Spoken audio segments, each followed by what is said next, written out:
General Manager Brad Holmes had a press conference yesterday.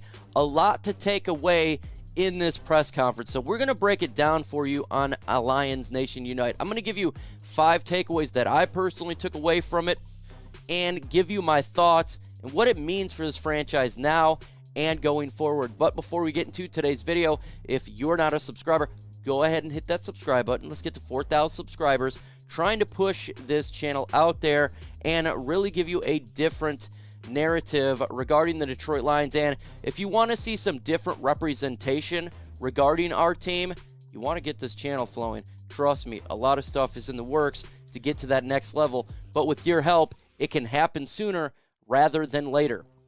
Let's just go ahead and get into this bad boy right now.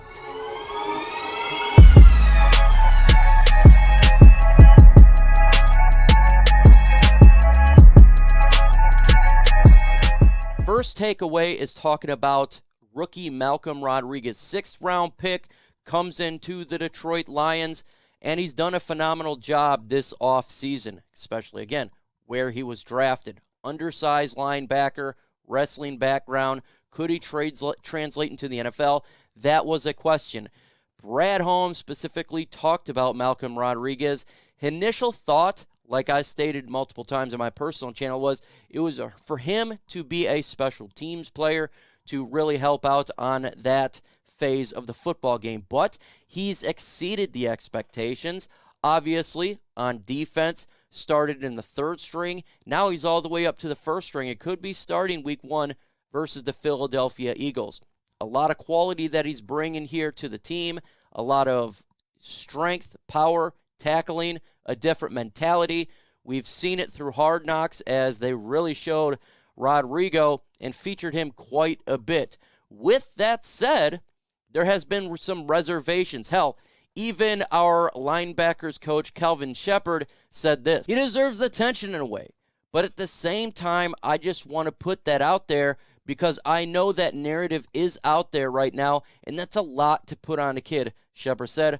I would like us to tone it down and kind of see where we're at week 4, 5, and 6. And Brad Holmes himself really jumped on with what Calvin Shepard said here about Malcolm Rodriguez. He stated in the press conference, he's just got a level kind of key in diagnosis that has translated. But again, you just don't know how quickly it's going to come, Holmes said. But it's to come. Come quick. But can't say enough that he is a rookie. He hadn't played in the NFL game yet, so let's just see where it goes. He does not want to set this guy up for failure, and I've stated this multiple times.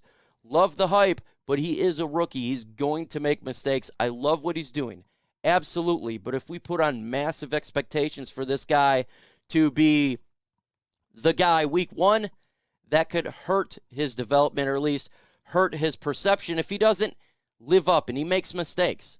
I love what he's doing. Absolutely fantastic. But he is a rookie, so he's going to have rookie mistakes. We've seen it a million times with all the rookies. Hell, Amon-Ra St. Brown was not Amon-Ra St. Brown that we see now week 1. It took a little bit of time.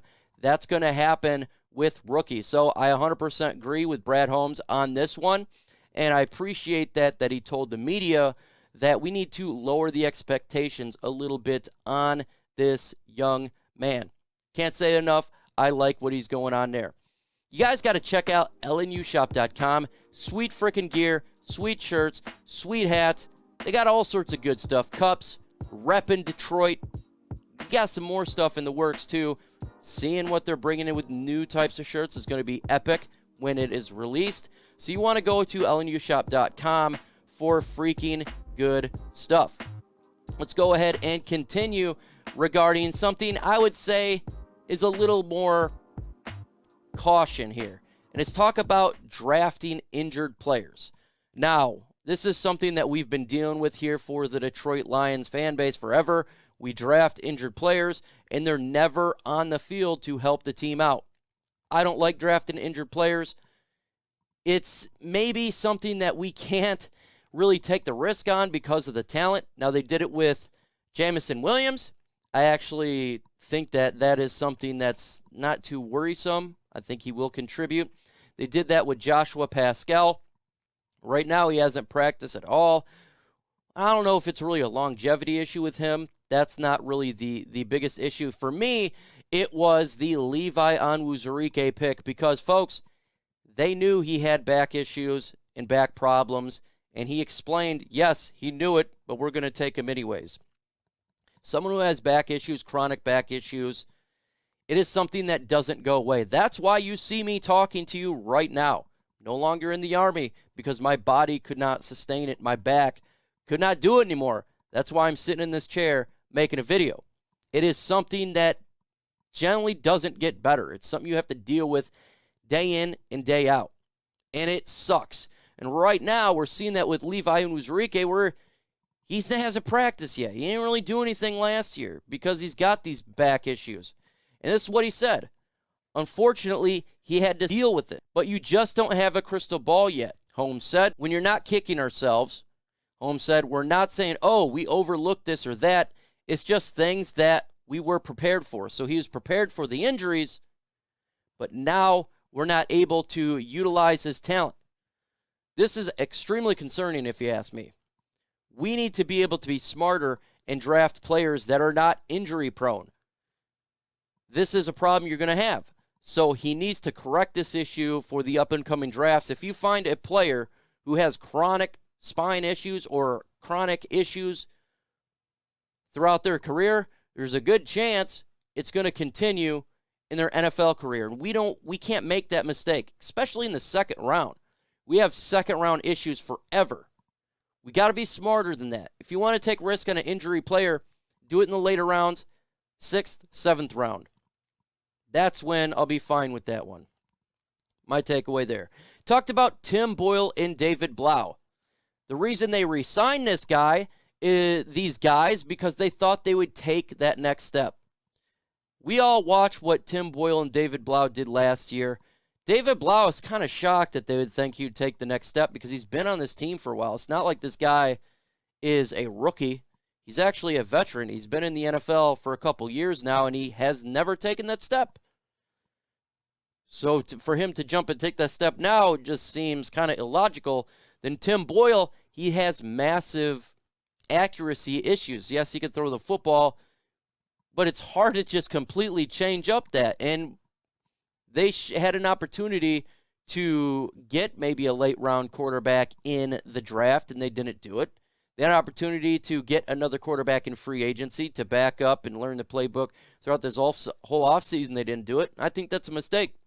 This is what Holmes said regarding these. Those first games that Boyle ever played in his entire life, we saw some things that encourage us to want to keep working with him, Holmes said. And then bringing back Blau, and he's got previous experience. And so we had a plan in place. We felt good about it, and they just didn't quite make the jump as we expected them to make.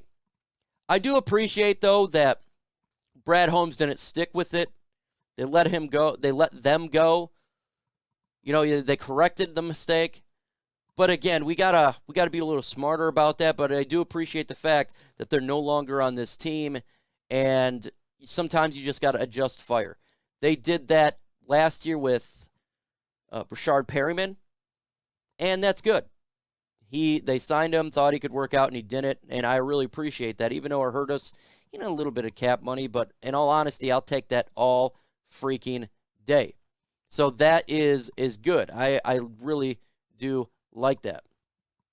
Let's talk about Jeffrey Okudah. I like the fact he went straight forward, Jeffrey Okudah, what he needs to do this year. And I'm sure it was, you need to perform or you're going to get out of here, because that's what it kind of seemed like when he was speaking. I love that mentality. I do appreciate that. I think that's exactly what you need to do, is just be upfront with your players and let them know this is what's going to happen if you don't perform. And as we've seen, Jeffrey Okudah has performed. Freaking kudos to him. He's got thick skin. Jeffrey Okudah's got some thick skin, and you need that to be a Detroit Lion. If you look at Eric Ebron and compared to Jeffrey Okudah, it's night and day regarding thick skin. Okudah, he had the pressure put on him, and he performed. This is what Dan Campbell said. I appreciate the way Jeffrey Okudah responded as his challenge. He earned it. Holmes said, we were upfront and honest with him, and he didn't cower, back down, or anything. He took it and earned it, 100%. 100%. And that is exactly what you want to see, too. And I really like that mentality. You know, don't lie to your players. Don't fool them around. Just be straight honest with these guys. And if you be honest, people can respect it. They may not like getting told, but at the end of the day, you do respect it. And for Jeffrey Okudah to respond in a positive way, sometimes that's hard. People take that in a negative way, but hey, shout out to Okudah. He took it in the positive way, and you're seeing it on the field. And if he stays healthy for 17 games, that will be great for the Detroit Lions. Also, cuts were hard this year for Brad Holmes. He was saying last year how maybe one or two players were an issue, but the rest were pretty plain and simple. This year is much more difficult regarding players from last year that contributed and compared to this year, as well as the talent. This is what he said about it. Just going back last year, trying to cut down to 85, probably after the first few days of camp, probably could have told you, yep, got 5. Holmes said, you got to cut down to 80, and it's, yep, we got it. Even I told you guys last year, we cut down to 53. I mean, Dan and I maybe had probably like 1 or 2 discussions that needed to be made. But fast forward to this year, getting down to 85 was difficult. You kind of got to about 3 of them, and it's like, okay, I'm not sure if I'm quite to do this yet. And so it's just made it hard. 100%. When you have more talent on a team, it's going to be harder. And that's what occurred. There's more talent on this team, and it is harder, and you got to kind of weigh everything for each player, you know, the elements of the game that they bring. Very difficult. And that's a hard job for somebody in a position. You work with these guys. You want to see these young players succeed. Then you got to let them go. And that's tough.